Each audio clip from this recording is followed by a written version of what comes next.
자, 우리 올해 이제 2026년 한 해가 밝았고 우리 첫 예배로 드리게 되는데, 기존에 그렇게 했던 것처럼 십자가를 계속해서 묵상해 가는 시간 가지도록 합니다. 오늘은 고린도 후서의 관점에서 십자가를 한번 묵상해 보고 싶은데, 오늘 설교의 첫 번째 요점은 우리는 하나님과 화해해야 한다 하는 것이 오늘 설교의 첫 번째 요점입니다. 지난 시간에 저는 아담과 하와가 에덴 동산에서 선악과를 따먹었던 사건을 국적의 개념을 가지고 설명해 드린 바 있습니다. 결국 아담과 하와의 선택을 통해서 그들은 하나님의 통치를 받는 하나님의 나라에서부터 이민을 떠나게 되었어요. 죄와 사망이 지배를 받는 어둠의 나라로 옮겨간 것입니다. 자, 그 나라 백성이 된 것이에요. 그런데 그 나라에 도착해서 알고 보니 그 나라 왕이, 그 어둠의 나라의 왕이 하나님과 전쟁을 벌이고 있다는 사실을 알게 된 것입니다. 제가 자주 드는 비유가 있는데 그것은 바로 해적선의 비유입니다.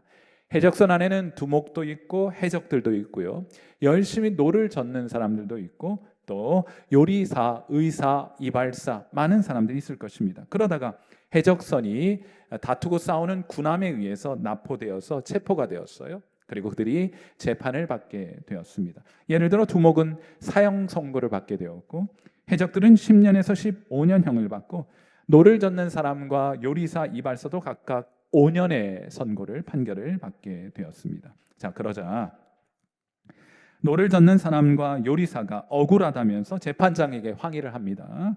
사람을 죽인 적도 없습니다. 우리는 노략질에 함께한 적도 없고 맡겨진 일을 성실하게 감당했을 뿐인데 왜 우리가 이런 판결을 받아야 합니까? 하고 항변하고 항의하게 됩니다.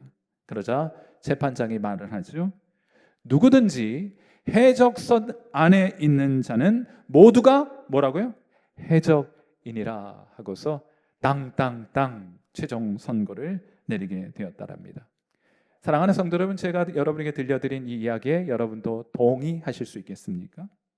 물론 우리가 해적선에서 선량하게 노만 젓고 또 요리만 하고 있었던 것은 아닙니다. 그냥 해적선에 타고 있었다는 이유만으로 우리가 하나님의 심판과 진노의 대상이 된 것은 아니에요.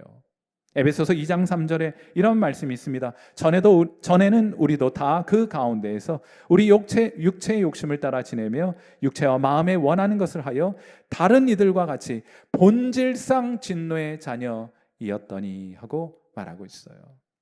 우리도 이전엔 본질상 하나님과 무관했습니다. 하나님에 대해 관심이 없었습니다. 괜히 하나님이 싫었습니다. 더 나아가 하나님과 적대적인 관계에 있었던 거예요. 여러분, 예수님 믿기 전에 한번 생각해 보세요. 뭐 특별히 하나님이 여러분에게 잘못해 주신 것도 없는데 하나님, 교회, 예수 믿는 사람들 그러면 괜히 마음 불편하고 싫고 믿고 그렇지 않았습니까? 예수 믿는 사람들 괜히 꼴 보기 싫고 그러지 않았습니까? 왜 그렇습니까? 여러분이 해적선의 일원이었기 때문이에요. 하루는 탕자가 아버지에게 다가와서 말합니다. 누가복음 15장 12절.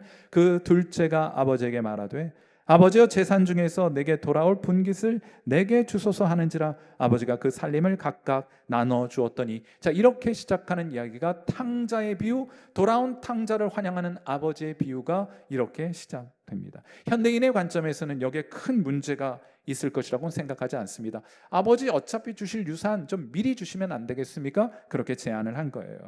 하지만 이 이야기를 유목 문화권에서 사람들에게 읽혀주면 전혀 다른 반응을 보이게 됩니다. 베일리라고 하는 유명한 신약 신학자가 이 본문을 중동 사람들에게 보여주었어요. 유목 문화를 배경으로 하고 있는 중동 사람들에게 이 글을 읽고 이 성경 구조를 읽고 어떻게 반응한지를 보았습니다. 그것을 연구해서 논문으로 쓰게 되는데, 놀랍게도 이들은 우리와는 전혀 다른 반응을 보였습니다. 이들은 하나같이 이 본문을 읽고 이런 결론에 도달합니다. 이 둘째 아들이 아버지를 미워했고 더 나아가 아버지가 빨리 죽기를 원했던 것이라, 이렇게 말을 한 거예요. 사랑하는 성도 여러분, 탕자는 예수 믿기 전 우리의 모습입니다. 우리도 우리 마음대로 인생 살고 싶었습니다. 아무에게도 간섭받고 싶지 않았습니다. 그래서 하나님을 인정할 수가 없는 거예요. 하나님 소리하는 사람들이 싫었던 겁니다. 왜 내 인생 가운데 그 외 다른 존재가 개입해서 이래라 저래라 하느냐, 그게 싫었던 거예요. 저도 대학 시절 전도하러 사람들 다가오면 그들과 논쟁했습니다. 다투었습니다. 이겨 먹으려고 했습니다. 그래서 이겼습니다. 이겨 먹었습니다. 그리고는 괜한 승리감에 우쭐거리기도 했어요. 하나님이라는 존재를 인정하기 싫었기 때문입니다. 하나님을 향한 이유 없는 적대감이 제게 있었기 때문이에요. 그것을 성경은 이렇게 표현합니다. 골로새서 1장 21절, 전에 악한 행실로 멀리 떠나 마음으로 원수 되었던 너희를 이라고 말해요. 우리가 이전에 하나님을 원수같이 대했던 자들이에요. 그런데 이 장면에서 우리가 좀 기억하고 싶은 것은, 하나님을 떠난 것은, 여러분 에덴 동산에서 아담과 하와가 하나님을 떠나게 되는데, 그 장면에서 하나님을 떠난 것은 하나님이 아니라 아담과 하와였어요. 하나님을 등지고 떠난 것은, 마음으로 하나님을 미워하였던 것은 우리이지 하나님이 아니었습니다. 오히려 하나님은 하나님을 불편해하고 인정하지 않고 미워하고 대적하는 우리와 화해하기를 원하셔서 화해를 요청하셨어요. 화목하기를 원하셨단 말입니다. 우리 그런 관점에서 골로새서 2장 22절, 오늘 이 자리에 앉아 계신 분들 가운데에도 하나님을 향한 막연한 적대감을 가지고 이 자리에 앉아 있는 분들이 계신 줄 압니다. 하나님이 불편한 마음을 가지고 이 자리에 앉아 있는 분들이 계신데, 여기에 큰 오해가 있어요. 자, 우리 골로새서 1장 22절 말씀, 이 구절을 통해서 우리를 향한 하나님의 마음을 여러분이 발견할 수 있게 되기를 바랍니다. 우리 골로새서 1장 22절 말씀 같이 읽습니다. 시작. 이제는 그의 육체의 죽음으로 말미암아 화목하게 하사 너희를 거룩하고 흠없고 책망할 것이 없는 자로 그 앞에 세우고자 하셨으니. 사랑하는 성도 여러분, 제가 자주 말씀드렸고 앞으로도 이 강대상에서 계속해서 여러분에게 해설하게 될 것이지만, 사도 바울은 하나님께서 우리에게 주신 그 구원이라는 아름다운 보배를 여러 각도, 어떻게 여러분 구원을 예수 천당 불신족 이런 식으로 설명하고 해설할 수만 있겠어요? 그 얼마나 값진 보화를 하나님께서 우리에게 주신 것입니까? 그러니까 사도 바울은 다양한 각도에서 이렇게도 구원을 해설하고 저렇게도 구원을 설명하고 이렇게도 구원을 묘사하는 장면들을 성경을 통해 확인하게 돼요. 우리가 지난 시간에 확인했던 것처럼 칭의라고 하는 것은 법정적인 용어입니다. 구원을 해설하기 위해서 법정의 용어를 차용하여서 그것을 설명하기도 하고, 속량이라고 하는 것은 시장의 언어예요. 화목제물, 제사의 언어입니다. 이런 것들을 사용하기도 해요. 그리고 오늘 우리가 함께 읽은 이 골로새서 1장 22절에서 화목이라고 하는 것은 외교적 언어입니다. 여기 카탈라게라고 하는 화목을, 우리말 성경에서는 카탈라게를 화목으로 번역을 했는데, 우리말 성경에서 이것을 여러 가지로 번역이 될 수 있어요. 카탈라게는. 그런데 이것을 화해라고 번역하지 않고 화목이라고 번역했습니다. 너무 잘된 번역이에요. 화해라고 하는 것의 사전적인 의미는 싸움하던 것을 멈추고 서로 가지고 있던 안 좋은 감정을 풀어 없앤다 하는 것이 화해입니다. 그러나 화목은 여기에서 한 걸음 더 나아가는 것이에요. 화해가 시작이라고 한다면 화목은 화해에서부터 더 나아가 상대방을 받아들이는 것이에요. 친밀한 관계를 회복한다는 뜻입니다. 여러분, 우리 일상생활을 하면서 직장생활이나 사회생활을 하면서 다툼이 발생할 수 있고 얼마든지 화해할 수 있어요. 그럼에도 불구하고, 화해를 했음에도 불구하고 여전히 그들을 여러분 마음속에 수용하지 않고 여러분의 마음을 그들에게 열지 않는 경우는 얼마든지 있을 수 있습니다. 화해와 화목은 같지 않아요. 화해에서 한 걸음 더 나아간 개념이 화목입니다. 그런데 하나님은 십자가 위에서 우리를 향한 적대적인 관계를 끝장내셨습니다. 더 이상 우리와 적대적인 관계를 유지하지 않겠다 선언하신 거예요. 우리와 화해하셨습니다. 그리고 더 나아가 예수님은 십자가에서 두 팔을 활짝 벌려서 우리를 환영하고 있지 않습니까? 우리를 하나님과의 친밀한 관계로 초대하고 계신 거예요. 이것이 구원입니다. 하나님과의 화해가 구원의 시작이고, 이로부터 화목이 이어집니다. 사랑하는 성도 여러분, 구원은 시작도 있고 과정도 있고 끝도 있는 거예요. 완성도 있는 것입니다. 이런 의미에서 여러분은 구원 받으셨습니까? 단지 나중에 죽어 천국 간다는 그런 개념으로가 아니고, 그런 미천한 구원에 대한 이해로부터 말미암는 답변이 아니고, 이러한 의미에서 여러분은 구원 받으셨습니까? 여러분은 하나님과 화해하셨습니까? 여러분은 하나님과 화목하십니까? 아직도 하나님은 여러분 벌 주실 것 같고 여러분이 소중하다고 생각하는 것을 앗아갈 것 같은 그런 막연한 두려움과 적대감을 여러분 가지고 오늘 이 자리에 앉아 있는 것 아닙니까? 만일 그렇다면 여러분의 말씀을 통해 구원의 의미를 올바로 이해하시고 이미 여러분과 화해하셨고 화목하신 하나님께 여러분의 마음의 문을 활짝 열어드리는 귀한 은혜가 있게 되기를 이 아침 주님의 이름으로 축원해 드립니다. 오늘 설교의 두 번째 요점은 이것인데, 화해는 하나님이 주도하시는 거예요. 우리 고린도후서 1장 5장 18절 말씀, 누가 화목을 우선적으로 주도권을 가지고 이루어 가시는지 그런 관점에서 우리 한번 고린도후서 5장 18절 말씀 같이 읽어봅니다. 시작. 모든 것이 하나님께로서 났으며 그가 그리스도로 말미암아 우리를 자기와 화목하게 하시고 또 우리에게 화목하게 하는 직분을 주셨으니 아멘. 우리 주변에는 스스로를 무신론자라고 하는 분들이 계십니다. 정직하게는 이 자리에 앉아 계신 분들 가운데도 나는 스스로 무신론자이다라고 생각하는 분들이 계십니다. 그런데 이런 분들과 함께 대화를 나누다 보면은 종종 이분들이 하나님의 존재를 전제로 해서 자신의 무신론을 주장하고 있다는 것을 발견하게 돼요. 예컨대 이런 겁니다. 만일 하나님이 살아 계시다면 어떻게 이런 일들이 일어날 수 있겠는가? 그러니 나는 하나님 믿지 못하겠다. 하나님은 없다. 이런 식이에요. 하지만 제가 보기에 이런 문제 제기는 사실 존재론의 문제가 아니라 인식론의 문제라고 생각합니다. 그러니까 하나님이 없어서가 아니라 아직 인생의 문제들에 대하여 하나님으로부터 납득할 만한 설명을 얻지 못했다.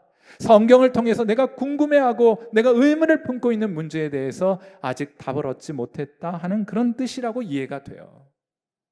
그래서 하나님을 인정하지 못하고 있는 것이구나.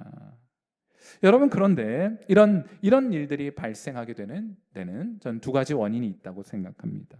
하나는 하나님이 우리 안에 하나님을 향한 인식의 단서를, 하나님을 더듬어서 뭔가 신적인 존재가 있다는 것을 알게 하는 이 하나님에 대한 인식의 씨앗을 우리 안에 심어 놓으셨기 때문에 우리가 무신론 이런 것도 이야기하는 거예요. 무신론에는 신이 없다고 주장을 해야 되니까 신을 전제해야 되지 않습니까? 이 자리에 앉아 계신 분, 제가 이 자리에 앉아 계신 분들 모두에게는 어쩌면 그러한 존재가 하나님이라고 하고 막 부를 수 있을 만한 존재가 살아 계시다는 것에 대해서 부인하거나 부정하는 분은 안 계시다고 생각해요. 왜요? 하나님이 그런 씨앗을 우리 안에 심어 놓으셨기 때문입니다. 로마서 1장 19절의 그 말을 우리에게 소개해 주어요. 이는 하나님을 알만한 것이 그들 속에 보임이라 하나님께서 이를 그들에게 보이셨느니라. 정확하게 알 수는 없지만은 신적인 존재, 하나님과 같은 존재가 있다는 것을 세상 사람 모두는 다 느끼고 경험하고 있는 거예요. 그래서 어느 나라, 어느 민족, 어느 문화권에서도 신앙과 종교가 있다는 것은 놀라운 현상 아닙니까? 자, 그런데 이런 하나님이 우리 안에 하나님이 계시다는 그 인식의 씨앗과 또 인식의 단서를 우리가 가지고 있음에도 불구하고 하나님을 발견하고 있지 못한 이유가 무엇이냐? 그것은 하나님에 대한 적대감이 우리 가운데 있기 때문이에요. 로마서 1장 28절 그러므로 이렇게 말합니다. 또한 그들이 마음에 하나님 두기를 싫어하며 하나님께서 그들을 상실한 마음대로 내버려 두사 합당하지 못한 일을 하게 하셨습니다. 자, 그렇다면 어떻게 사람이 하나님을 만날 수 있게 될 것입니까? 어떻게 그분을 알 수 있겠습니까?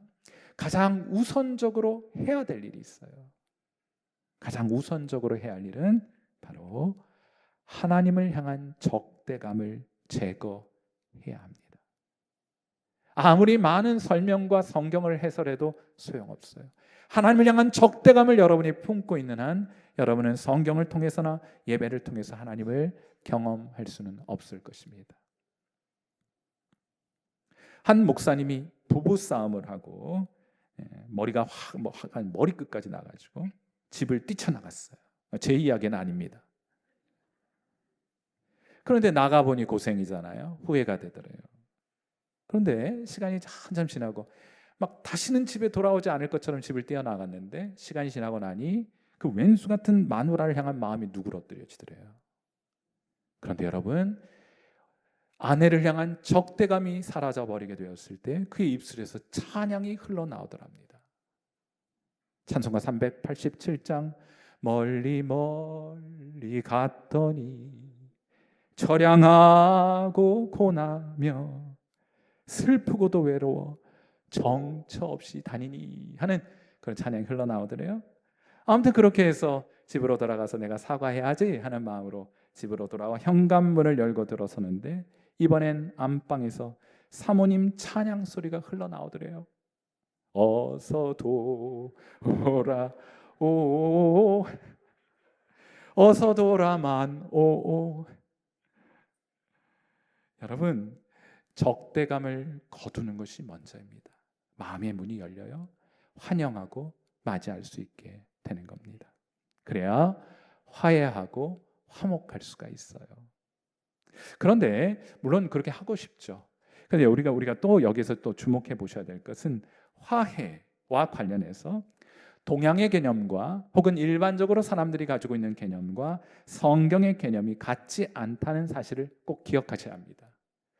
예컨대 우리가 화해한다, 누구와 다툼을 그치고 화목한 관계를 회복한다 이런 거 할 때 주로 사용하는 표현이 결자해지라는 표현을 씁니다. 문자적으로 이 한자를 풀어보면 막히게 한 사람이, 그 매듭을 맺은 사람이 그것을 풀어야 한다라고 의미를 해설해 볼 수가 있을 거예요. 누가 결자해지합니까? 원인을 제공한 사람이 누구에게? 피해를 끼친 사람에게 사과하고 용서를 구하고 사과를 청해야 하는 것이에요. 제가 여러분의 표정을 보니 오늘 두 커플이 오늘 아침에 세계 대전을 벌이시고 대판 부부싸움 벌이시고 이 자리에 앉아 계신 가정이 한 두 가정 되어 보시네요. 여러분 표정 보면 다 압니다. 잘 오셨어요. 자, 그렇다면 이 다툼과 또 이런 일들이, 이런 갈등이 벌어졌을 때 누가 먼저 화해해야 합니까? 누가 먼저 화목을 요청해야 하는 것입니까? 잘못한 사람이 해야 하는 것입니까? 한번 성경의 관점에서 이 문제를 가지고 성경을 한번 들여다보세요. 에덴 동산에서 선악과를 따먹고 하나님과의 관계를 깨뜨리게 되었을 때 누가 먼저 찾아갔습니까? 아담과 하와가 하나님을 찾아갔습니까? 하나님이 그들에게 찾아오셨습니까? 아담과 하와는 그 시간에 동산나무 뒤에 숨어 있었어요.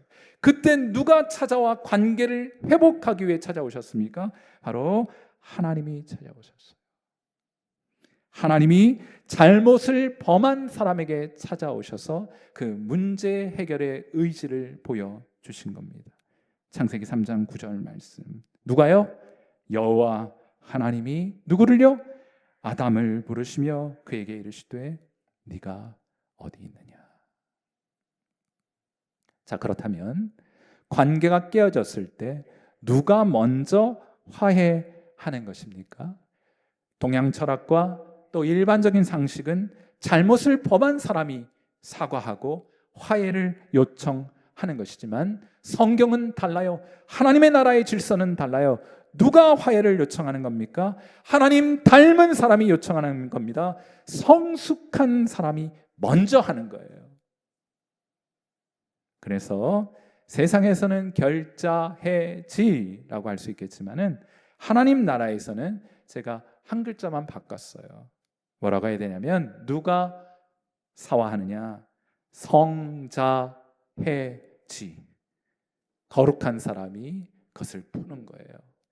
성숙한 사람이 그 문제를 풀기 위해 화해를 요청하는 겁니다. 오늘 부부싸움 대판하고 오신 두 가정, 누가 화해하는 겁니까? 알아서 하세요. 여러분, 우리 예수 믿기 전에 우리 하나님을 외면했습니다. 하나님 무시했습니다. 하나님 대적했습니다. 그래서 하나님과 원수지간이었어요. 이때 누가 화해하기 위해 우리에게 다가오셨습니까? 여러분, 예수 믿기 전에 한번 생각해 보세요. 누가 여러분에게 다가와서 화해를 요청하셨습니까? 우리입니까? 아니에요. 하나님이 그렇게 하셨습니다. 고린도후서 5장 18절 말씀이 이 내용을 우리에게 이렇게 역설하고 있습니다. 모든 것이 하나님께로서 났으며 그가, 누가요? 하나님이 그리스도로 말미암아 우리를 자기와 어떻게 합니까? 화목하게 하세요. 그분이 언제나 이 일을 먼저 하십니다. 이 구절에서, 이 고린도후서 5장 18절에서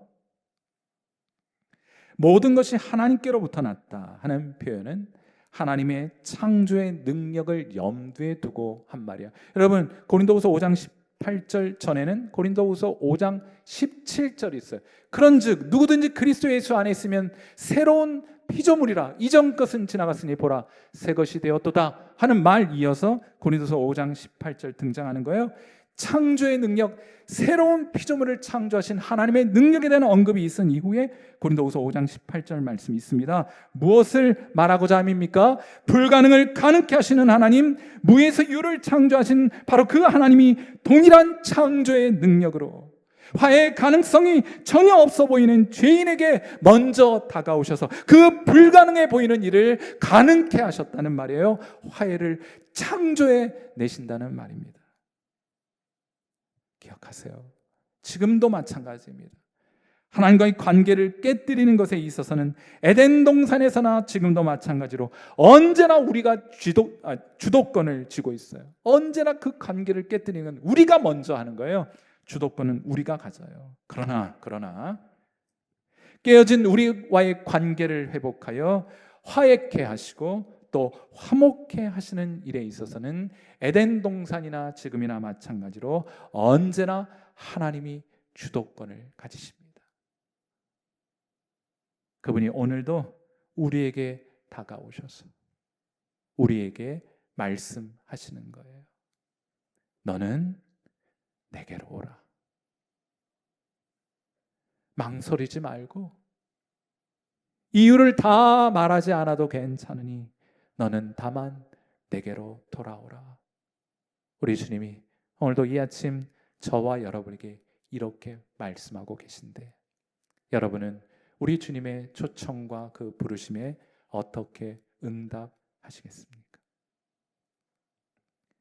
오늘 설교의 마지막 요점은 교회는 화해의 공동체입니다 하는 것이에요. 하나님은 우리를 그리스도 안에서 새로운 피조물로 빚으셨습니다. 왜입니까? 여러분을 구원해 주신 목적이 무엇입니까?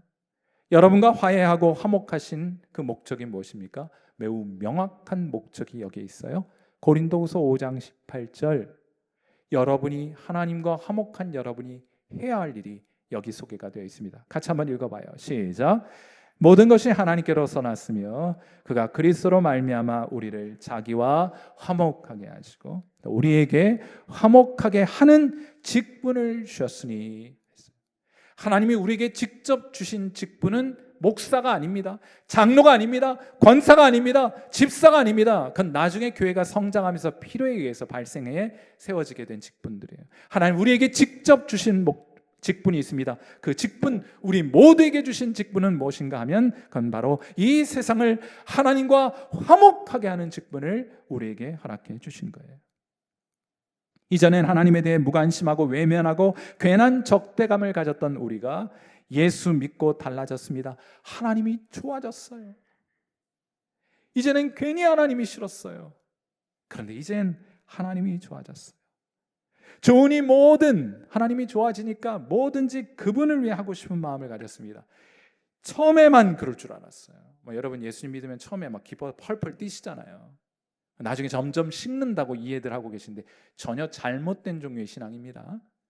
하나님이 좋은 것은 지금부터 여러분 처음에 예수님 믿고 하나님 알게 됐을 때 그 기쁨은 지금과는 비교할 수 없는 거예요. 지금이 훨씬 더 좋아요. 아멘이십니까? 앞으로 더 좋아질 거예요. 그게 성경이 우리에게 가르쳐주는 바입니다. 훨씬 더 좋아요. 그런데 여러분이 참 좋아하시는 하나님이 여러분에게 부탁하시는 거예요. 화목하게 하는 직분을 저와 여러분에게 주시는 겁니다. 부탁하시는 거예요. 세상을 하나님과 화목하는 일에 우리를 초대해 주신 겁니다. 그리고 이 부르심에 하나님의 사람들은, 하나님과 화목한 사람들은 이렇게 반응합니다. 고린도후서 5장 20절 말씀. 그러므로 우리가 그리스도를 대신하여 사신이 되어, 외교적인 언어가 다시 사용되죠. 사신이 되어, 대사가 되어, 외교관이 되어 하나님이 우리를 통하여 너희를 권면하시는 것 같이 그리스도를 대신하여 간청하노니 너희는 하나님과 어떻게 하라고요? 화목하라. 구원은 시작도 있고 과정도 있고 완성도 있습니다. 그것을 포함한 총체적인 개념이에요. 십자가를 통해 하나님은 우리와 화해하셨고 우리와 화목하게 하셨습니다. 그런데 구원은 거기에서 끝나지 않아요. 한 걸음 더 나아갑니다. 하나님은 이 세상을 하나님과 화목하게 하는 일에 우리를 그분의 손으로 사용하기를 원하시고, 그분의 발로 사용하기를 원하시고, 그분의 입으로, 입술로 사용하기를 원하시는 거예요. 하나님 것을 우리에게 부탁하시는 겁니다. 네가 가야지. 저 적대적인 나라로 가서 그들의 손을 잡아 주어야지. 그리고 하나님이 너희와 화해하며 화목하기를 원하신다는 사랑의 음성을 들려주어야지 하고 우리에게 부탁하고 계신 거예요. 여기까지가 구원입니다.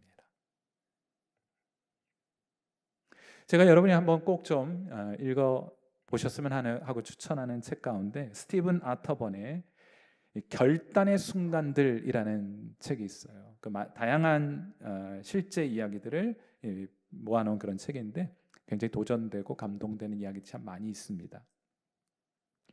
이 책에 보면 이런 이야기가 하나 소개가 돼요.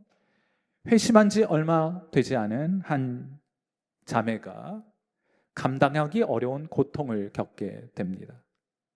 그녀는 성폭행을 당하게 되었고 그로 인하여 임신하게 되었어요. 주변 사람들은 다 낙태를 권유합니다. 그러나 그녀는 기도 끝에 낙태하지 않기로 결단해요. 결국 아이를 낳아 입양 기관에 맡기게 되었습니다.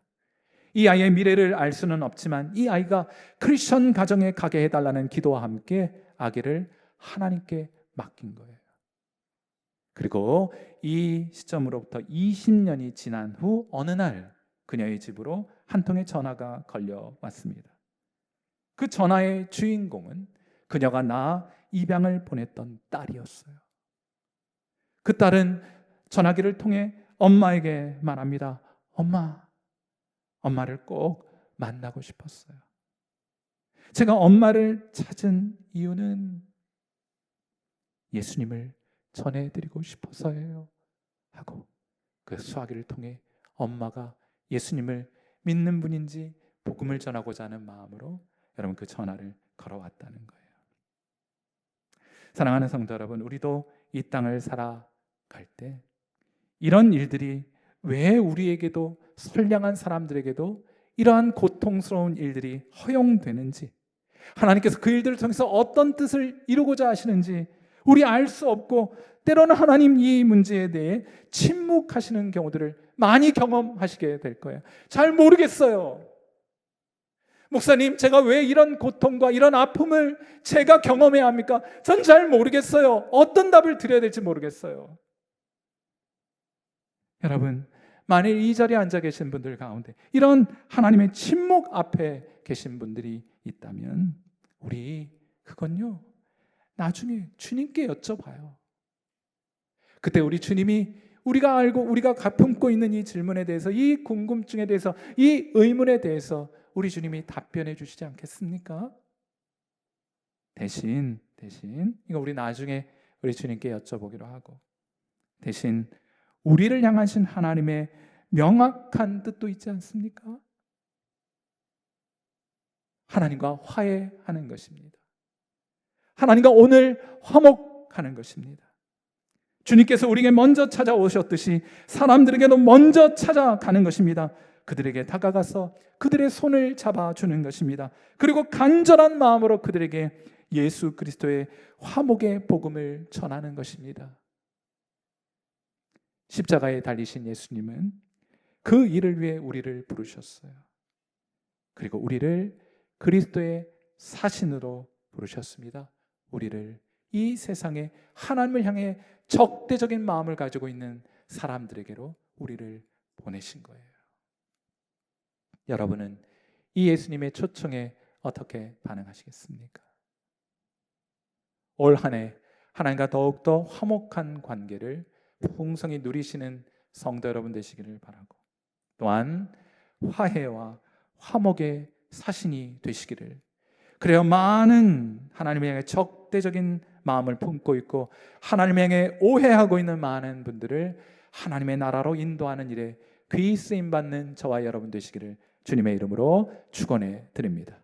우리 함께 기도하겠습니다.